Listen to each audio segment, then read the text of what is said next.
Hey everybody, how's it going? Welcome to Away Games, a Chicago Cubs podcast hosted by two New York City comedians originally from Illinois. I'm Adam Mamawala. I'm one of them. My usual co-host, Kevin McCaffrey, is off in America's heartland telling jokes somewhere in Indiana or something like that. But joining me today is a guest and a friend of ours and another comedian as well, Tommy McNamara. How's it going, man? That's good. I'm excited to be here. Tickets are out of money, but that's okay. Should we start like a GoFundMe amongst comedians who like the Cubs? We could probably raise at least like eight drink tickets to throw at Bryce Harper.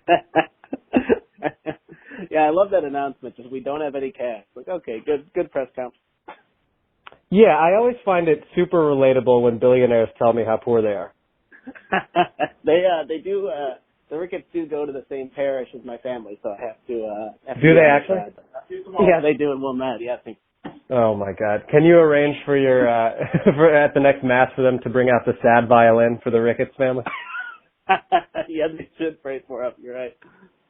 Oh my God! Well, I obviously want to give people a little background in terms of who you are and why you give a shit about the Cubs, as we all do. But I think it's probably best to start with the big baseball news. Have you heard the big baseball news of today? What happened? Am I going to be springing something on you? Well, the Manny Machado sweepstakes are over. With the Padres, right? Yeah, so 10 years, $300 million with the Padres. Obviously, I would imagine, which is surprising this late in the offseason. I thought at this point nobody was going to be able to give them that much money. So I guess good for him for holding out that long. Apparently his intention was to sign with a contender, but like the Yankees weren't in on him. I don't know what the Philly situation was. The White Sox actually thought they had like the best offer, but apparently that was not the case. So what are your first impressions on that, as far as Manny signing with the Padres? It's definitely surprising. I didn't even think of them as one of the options for sure. I don't know if they did. Before the offseason. Yeah. I mean, I don't think he would have been a great fit with the Cubs, personality-wise or anything. I'm not like devastated that the Cubs were never really in on that, Yeah. I assumed he would just go to the Yankees because it just made sense with everything narrative-wise. But, right. Yeah, I guess I'm happy then. Yeah, I mean, like, my thing with Harper and Machado was, like, if the Cubs weren't going to get either of them, I would rather they go dwell somewhere that's not going to be a threat to the Cubs. So I'm fine with Machado being in San Diego because they're not going to make any noise anytime soon, you wouldn't think. And as far as Harper is concerned, like, it seems like the Phillies are the most likely team, but honestly, as much as I hate to say it, it probably would be better for us as Cubs fans if he signed with the White Sox. I know it would be super annoying to have to see him in Chicago for the next however many years, but in terms of like teams that are a direct threat to the Cubs winning another championship in the next couple of years, the Phillies pose a lot more of a threat than the White Sox do. Isn't that weird to hear the White Sox coming up in all these free agent rumors? I feel like I can't remember a time when they kept coming up and everything like this. Well, the reason that you can't remember that is because it hasn't happened. Like they've been notoriously. I think we've talked about this before. I think Kevin mentioned that the biggest contract they've given out was to like Jose Abreu for, I don't know, $70 million or something like that. I could be off, but basically they've never done this. Like they've never been in on one of these big free agents, at least to the point of spending like over $100 million on a long-term deal. But it was a weird situation where they seemed to be like specifically targeting Machado by signing his friends. Like they signed like John Jay and I forget who maybe like Yonder Alonso or something like that, but people who were like buddies of Manny Machado, hoping that would be enough to woo him to the White Sox. But apparently the pull of guaranteed rate field or whatever the hell it's called was not enough for him. Yeah, that's always bizarre in sports. Like they're doing that with the Knicks right now, signing DeAndre Jordan. And a lot of people think it's because Durant likes him, and it's such a weird thing to do to give a contract based off of. Yeah, totally. And I mean, I guess the Cubs have done that to a lesser extent, like trying to, because when they signed, I forget what came first, but the whole like David Ross and John Lester signings were related to one another. Mm-hmm. Oh yeah, I mean, yeah, I guess that actually worked out so well because he was so great catching for him. Right. And I mean, I guess if you're a team like the White Sox, why not take a shot and try to, sign John Jay for a couple $1 million if you think that gives you any sort of leg up in signing a guy with Machado. So where do you see Harper going at this point?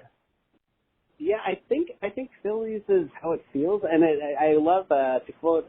There's a great Onion Sports joke they put out, which was Bryce Harper. Oh yeah, I saw that. Willing to relocate to a different city, and I was so mad I didn't write that joke because it's so funny.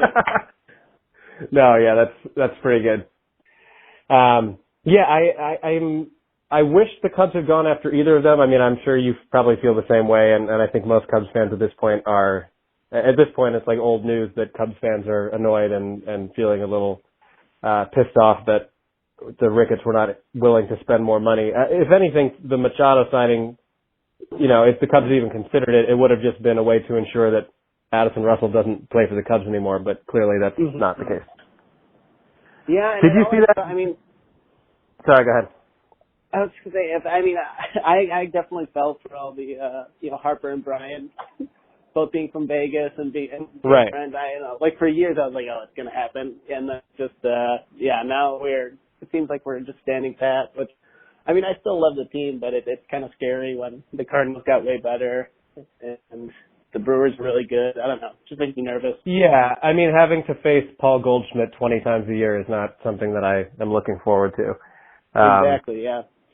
And it just, I think the real problem is that coming into this offseason, they did not make it clear enough that they were not going to spend. I think that's really the big issue is that like the expectations were not set appropriately where like if they knew that based on the signings they made last year and with like signing Darvish and Chatwood and then like picking up Hamill's option, if they knew that that was going to preclude them from signing anybody else major, I feel like they should have made the fan base a little more aware of that than to just have people holding on to this hope of like, oh, maybe we're going to get Harper and then all of a sudden have them come out and be like, oh yeah, we have no money and that's not even an option. Yeah, which we're hearing now in mid-February, and right. It was definitely a tease. Yeah, it's a little annoying. But let's go back a little bit now that we've covered the big breaking news of the day. We're recording this on Tuesday. So give me some background. I assume you're from Illinois. I feel like we've talked about it before, but like give me a little background in terms of like your history with the Cubs and how that has gone throughout the course of your life. Do you come from like a Cubs family? Are you kind of the first one to care? No, I do. I do come from a Cubs family. I grew up in Wilmette, Illinois, so not too far, north side, and right from the last stop on the Purple Line, so it was always very easy to go to games. It was like that was the first time I ever took the train by myself, is when I would take the train to Cubs games. I'm literally picturing that scene from Rookie of the Year where they like go to an empty Wrigley Field and take the train, and it's like a big deal that they were allowed to go. That is literally what it was, like 100% what it was. And like my friends and I would go, and it was so cool. It like felt like very cool thing. I remember going to Mark Pryor's debut with my wow. Friends. And I remember the guy in front of us. It was just us, like 4, 10, 12-year-olds. And the guy in front of us was hammered drunk, of course, and kept telling us that Mark Pryor was gay. So that was my first experience with drunk Cubs fans at a young age. Did he have any basis for this claim? I just remember he kept going, yeah, that guy sleeps with men. And we were like, we don't understand what you mean. But then, I just always loved the team. I was always watch games with my dad, and then I just started going to so many games. And, I love all the Chicago sports teams, Bears, Bulls being my second and third, but the Cubs were always the team that I just felt the most emotional connection to. I think because I went to the most games and ended up becoming one of those drunken Cubs fans, a less bigoted one. Exactly. Yeah. You now you're the guy at the game who's like, you Darvish sleeps with men. Yeah. It's come full circle. There's like 4 terrified 12-year-olds sitting behind you.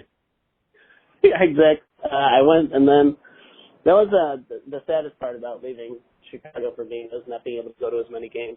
I still try and go whenever they're in town, and I go, to Chicago at least one weekend a summer. But I've already got my flights for Cubs Cardinals June 5th and 7th, I think it is, this year. Nice. Is that in Chicago, I assume? Yeah, it is. Yeah, I'm really excited, and it's like my birthday weekend, so a bunch of people are going to go. It's going to be a great time. So. Oh yeah, that's great. Now I assume you're like around my age, right? What are you, like 30-ish or a little younger, a little older? 28, yeah. How old? 28. 28. Okay, so basically your frame of reference for the Cubs is about the same as mine. So what was the first? What would you say is like the first team that you really remember, or like the first team that kind of hooked you? Because for me it was '98, so I didn't know if that was like the big one for you. For sure. That was definitely. I mean, I was so obsessed with those teams that era, and I mean, those were like my heroes, you know.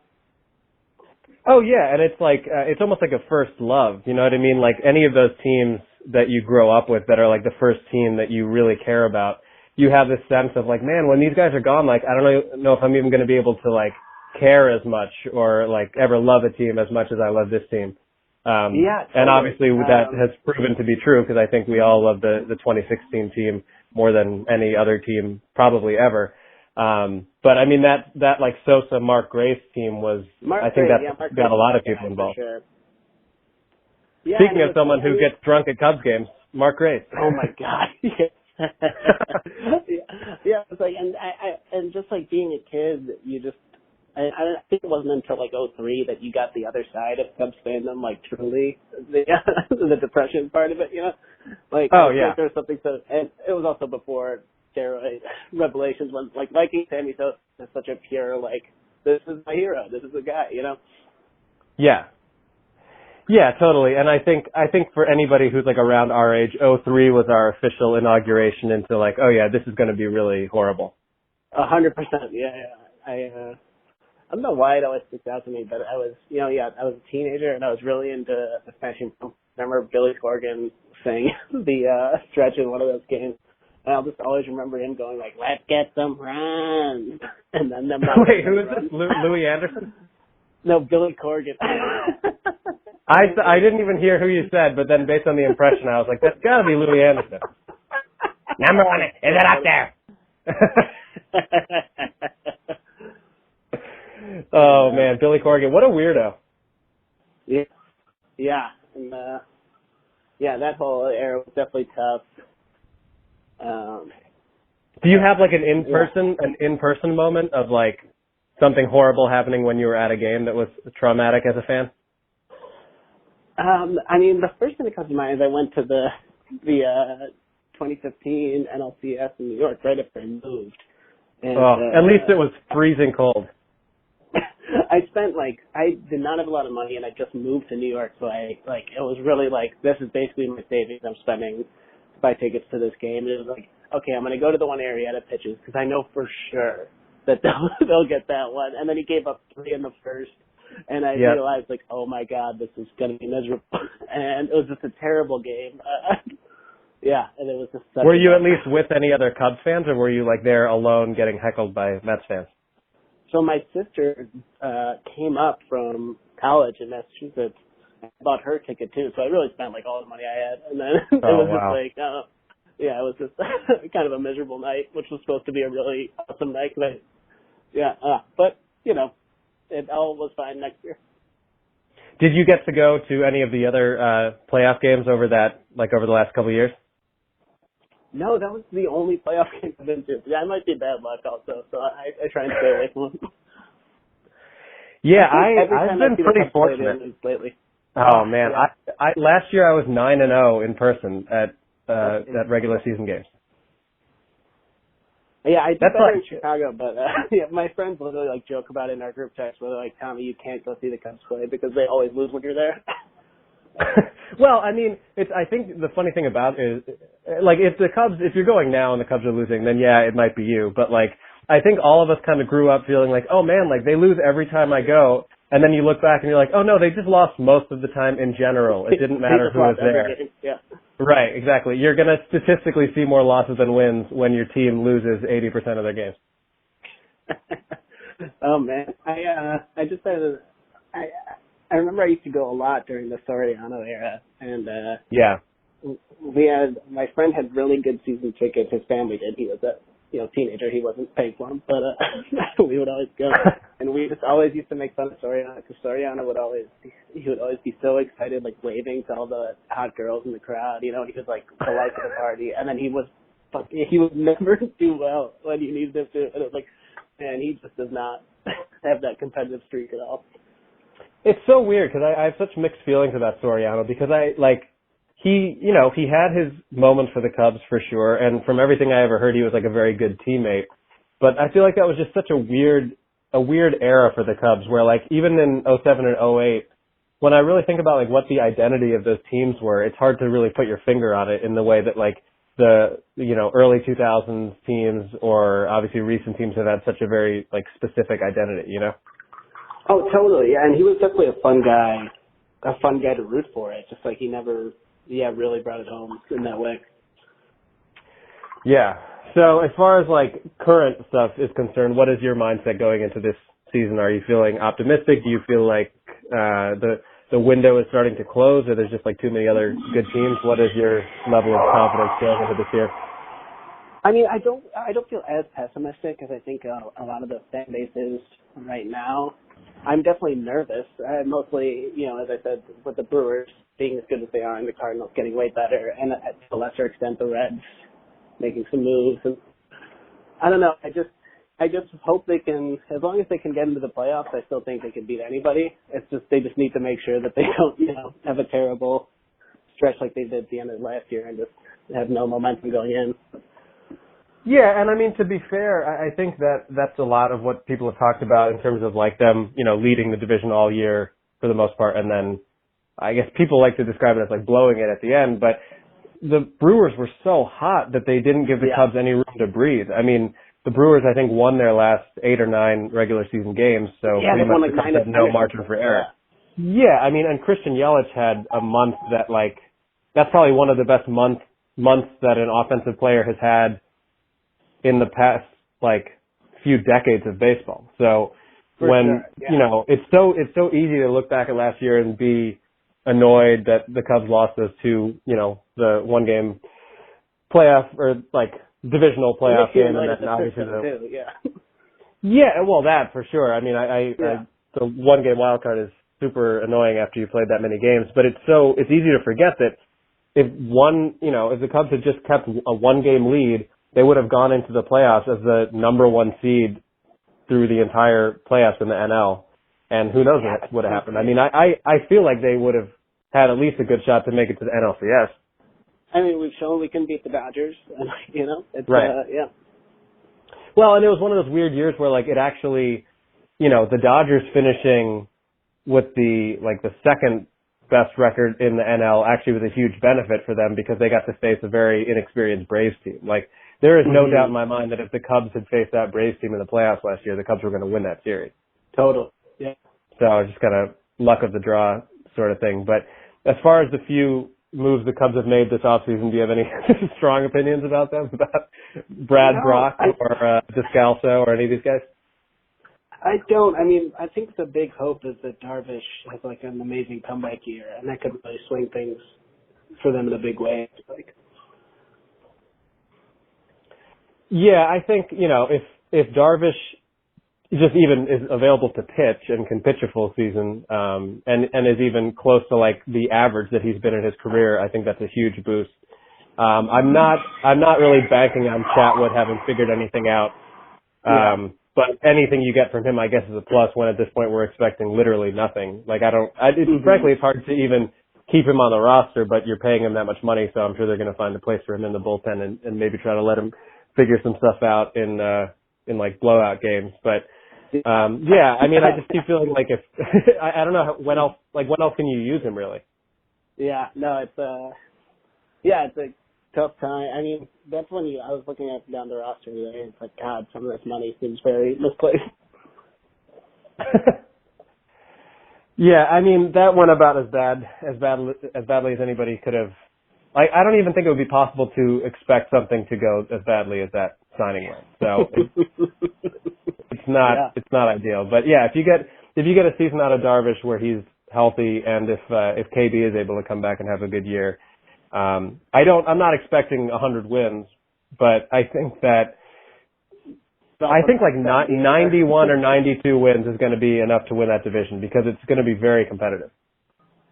Totally. Yeah. Like I was saying before, I really think as long as we can get in somehow, just get in and we can really play with anyone. We have the experience, and I don't know. I don't think the window's closing, and I'm so excited. I'm really excited for baseball to start up again. Well, I think you would certainly agree that the Bears season ending the way it did not make the baseball offseason seem shorter. Like, if anything, I was kind of looking forward to at least a couple more weeks of like not having to think about how long the baseball offseason was. I bought Madden like the week before that game. I thought I could play all the Bears playoff matchups, and I was like, well, I played the Bears playoff matchups. How's your field goal accuracy as a Madden player? Somehow worse than Cody Parkey, but. Oh God. Yeah, that was some like old school Cubs shit. The way that Bears game ended. I totally felt the same way. I was like, I know exactly the feeling I'm feeling in my chest right now, and that is because of being a Cubs fan for my whole life. The only thing I could compare it to, and certainly this was worse because it was a playoff game, but I'm sure as a Bears fan you remember the game where the Bears got T-bowed. That was a game where Marion Barber just ran out of bounds rather than staying in and the Bears winning, where I was like, I've never felt more like a Cubs fan watching a Bears game than right now. Dad and my little brother went to that game, and I was like really mad they didn't take me. And then I remember watching it and being like, oh wow. You were very thankful that they did not take you. I imagine at that point. Exactly. Yeah, and then I saw what happened. I was like, oh wow, thank God I was not in the freezing cold for that. Oh my God, it's so bad. Well, at least the Bulls and the Blackhawks are great. Yeah. Well, I can't even talk about it. The Bulls are so annoying, but. Well, I just want them to commit to being terrible at this point. I know, then they make a great move by signing out for, I mean, not great money-wise, but great fit-wise. And it's like, why would you do that? Well, I don't know, but I think the fact that we've now started talking about other Chicago sports tells you how boring this baseball offseason has been. Especially, yeah. So yeah, I'm trying to think of what else. So as far as like, obviously you try to go back to Chicago once a year. Did you, during the World Series, were you here in New York, or did you try to go back at all to just like kind of soak it in? I actually did. I went back for again, they were home, and I was hoping for some kind of miracle to get into any of the games, but I didn't. But I was just in Wrigley the whole time for the home games. And that was, something I'll never forget, obviously. It was incredible. Just went tailgated with people who were going into the games, but it was still very fun. And did you go, like, down by the stadium to just kind of walk around and see what it was like? Oh, yeah. I mean, and I have, like, a picture of myself, which, I was wearing I wore a Cubs sleeve whole run, like one of those fake tattoo sleeves. And because I had a hashtag going, believe in the sleeve, and which actually led to them winning the World Series. I don't know if you knew that. Oh, okay. But I had this picture of myself holding up my sleeve in front of Wrigley where the sign says the record where they're down 3-1, and I was so happy that I had that when they actually came back, because it was the vibe that Sunday was not very optimistic. Oh yeah, I don't know if you and I have even talked about this, but I went to that game, game 5, and it was totally like I went out to Chicago the same way you did, where I was like, I just want to be there. Like I don't, I have no expectation of going to a game because it's so insanely expensive. Because if you remember at that time, like the cheapest seats, like standing room only were like $5,000. So it was like, there's no way this is going to be possible. But during game 4, when they started losing badly and it was just like depressing and horrible, I went online to StubHub and I saw ticket prices dropping like significantly because I think everybody was so like bummed out at that point. And so I decided to. No one wants to lose at home in the World Series. Yeah, I mean. No, yeah, of course not. And so at that point, kind of like you with your 2015 NLCS sort of thing, I was just like, well, I don't have that much money, but like, when am I going to have this opportunity to do this again? Yeah, and so I bought a World Series ticket and went, and it was, I mean, I guess if they had lost 10-0, like if it had been like game 5 of the NLCS against the Dodgers, I probably wouldn't have been super happy with spending that much money to see them lose horribly at home. But I guess it worked out pretty well. Were you still there for game 6 and 7, or had you come back to New York at that time? I was back in New York and I watched it. A friend got a projector and we watched on a projector screen in Brooklyn. And there was one very tough moment where I had forgotten to turn my phone notifications off when the Cubs scored. Mm-hmm. So I got the notification about the lead-off home run before the game had started, and I was like, oh no. I wish I had watched that. I wish I had gotten to be excited about that. But I didn't tell anyone because you can't. You know? Wait, so was it on like a delay or something? Yeah, because we were on like a 2 or 3 minute delay, and I was like, then I had to turn it off, and that moment was ruined for me a little bit, but the rest of it, obviously it was the craziest game in the world, as everyone remembers. And then Sorry, go ahead. I went to Kelly's after the Cubs bar. Nice. And it was, that was truly incredible. They played We Are the Champions and then immediately just started it over, and everyone was just throwing beer on each other. It was like one of the best nights of my life. I think I don't know that I went to sleep that night until like 6 in the morning probably. Oh, totally, yeah. Yeah, I went into work the next day and someone at my office was like, what are you doing here? And I was like, I didn't realize you would have understood if I called in sick. I would have just left at that point. Yeah, exactly.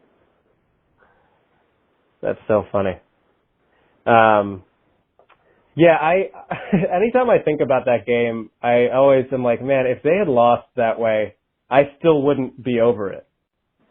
Oh, I literally could not form words when Rashad Davis hit that home run. I couldn't speak. You know, it's so funny because I think that's for most intense Cubs fans, I think that's the difference. If you watch a feed of that happening at a bar, all the people who are screaming no and freaking out, those are the casual fans. The people like you and me and Kevin, we are the people who are just dead fucking quiet when that happens. There's nothing you can say. Totally, 100%, and that's exactly what happened with that Cody Parkey thing, where the whole bar was oh, no one could talk, and I was like, yeah. Were you at Overlook for that? I was at a Canal in Gowanus, which is my favorite bar. Oh man, it's just dead silence. So it was so funny during the Bears one because it was dead silence, and then they just the bartenders didn't really want to put music on, right? They didn't really know what to do. So they just on the Golden Globes, which was just starting, and it was just watching people sadly file out during the Golden Globes monologue. It was a very surreal experience. Oh my gosh, yeah, that's just Andy Samberg and Sandra Oh just bantering while you're at your absolute lowest. We're all crying. Yeah. Oh my God, that's so bad. Well, I'll let you go pretty soon. Thank you for hopping on for a little bit. Any other thoughts, predictions as far as this season is concerned? How do you see it playing out? I assume you're gonna. You strike me as a fairly optimistic fan. You don't seem like the doom and gloom type of guy. I am optimistic, and I think that we got a couple. I think they're going to be a wild card team. I can't. I would hope they won the Central, but I don't know. I feel like it's going to be a wild card, and I think that we can hang with anybody. So I still feel really good about this year. But I don't know. What do you think? I got to tell you, I'm kind of in between. I do think that they're still the best team in the division, but I think I could easily see it coming down to the last week, and then it's just anybody's game. And I also think that I think that if the Cubs are in that one game playoff again and they lose in one game again, it's going to be really, really hard to stomach. So I just hope that they can avoid that game by any means necessary. I really think you can make the case that nobody in the Cubs division is going to be under 500. I think you could see a situation where the Cubs, Cardinals, and Brewers all win between say 85 and 93 games, and the Reds and Pirates are both around 500. Yeah, and that's not good. Yeah. You can see a very disgruntled Yasiel Puig having somehow good year. I think that the really disgruntled person is going to be Marty Brenneman having to commentate Yasiel Puig and try to not be racist in doing so. It will definitely be interesting. But I think I don't see this as being a year that the Cubs can realistically either run away with the division or even have a shot at the best overall record in the NL, which is part of the reason that a season like last year kind of feeling like a lost year makes it so frustrating because it's so hard to even be in that position to potentially have home field. Yeah. I think I think if the Cubs are not a playoff team, that's obviously going to be very disappointing, and I feel like the season just needs to start. Don't you kind of feel that way? Like there's been so much negativity around the team that it's like, let's just get started and hopefully get off to a good start. And then everyone will kind of calm down a little bit. Yeah. Yeah, it'll be so exciting to watch them again in those miserable April games. That are terrible. But I'll tell you what, when they open against the Texas Rangers, if the Rangers beat the Cubs 20-2, I would love to listen to ESPN Chicago and see how calm everybody is. Oh my God, yeah.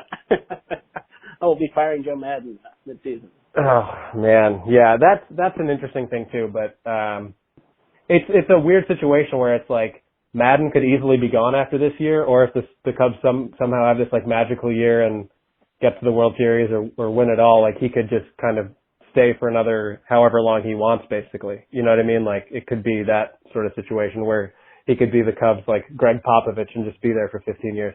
I don't think that's going to happen, but I wouldn't have a problem with him being, I don't know about 15 years, but I wouldn't have a problem with him sticking around for a while.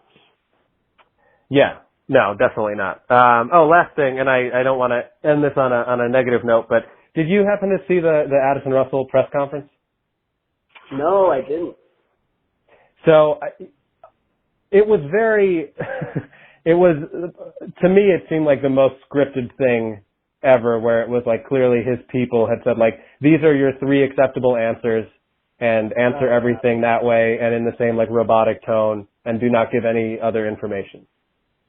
So I assume, I mean, you I would be surprised if you had an opinion that differed from mine, but what are your thoughts in general on the Cubs and Russell moving forward? Like, do you want to see him off the team? What are your thoughts with him? Yeah, you can never root for him again, really. And it's already so hard to be a Cubs fan with the Ricketts Trump stuff for me personally. And so it's just like any added thing on top of that, it's like, God, I just can't deal with it, you know? Yeah, no, it's rough, and I feel like there's already been enough compromises made over the past few years with Chapman and Daniel Murphy, and like it's getting to the point where the Cubs ownership is not helping themselves in any way between the Russell situation, between the old man's emails. Oh my God, yeah.